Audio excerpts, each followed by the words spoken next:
jealousy, murder, and the first family feud in history. Genesis chapters 4 and 5 take us deep into humanity's brokenness, but also hint at God's plan of hope. Let's dive in. Adam and Eve welcome to sons. Cain, who works the soil, and Abel, who tends sheep. In time, they each bring an offering to the Lord. Abel presents the firstborn of his flock, the very best he has. Cain brings some of his crops. The Lord looks with favor on Abel's offering, but not on Cain's. Cain grows angry, his face filled with jealousy. The Lord warns him, "Why are you angry? If you do what is right, you will be accepted. But if not, sin is crouching at your door. It desires to rule over you, but you must master it." But Cain does not listen. Instead, he lures his brother into the field. There, in cold blood, Cain kills Abel.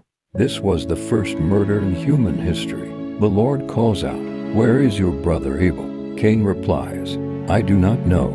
Am I my brother's keeper?" But God says, "Your brother's blood cries out to me from the ground." Cain is cursed to be a restless wanderer on the earth. Yet in mercy, God places a mark on him, so that no one who finds him will kill him.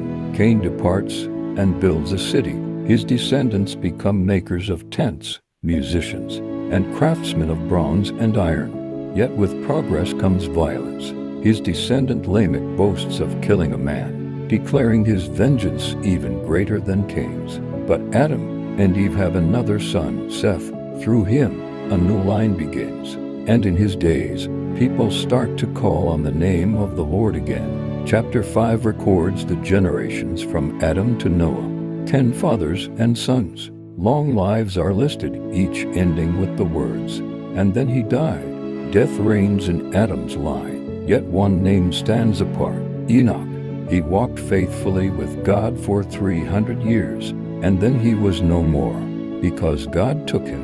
The genealogy ends with Lamech naming his son Noah, saying, "He will comfort us in the labor and painful toil of our hands, caused by the ground the Lord has cursed." And so hope begins to rise again. Genesis 4 and 5 show us how science spreads quickly, but also how God preserves a line of faith leading to redemption. If this spoke to you, tap like, share it with someone who needs hope, and subscribe for tomorrow's episode.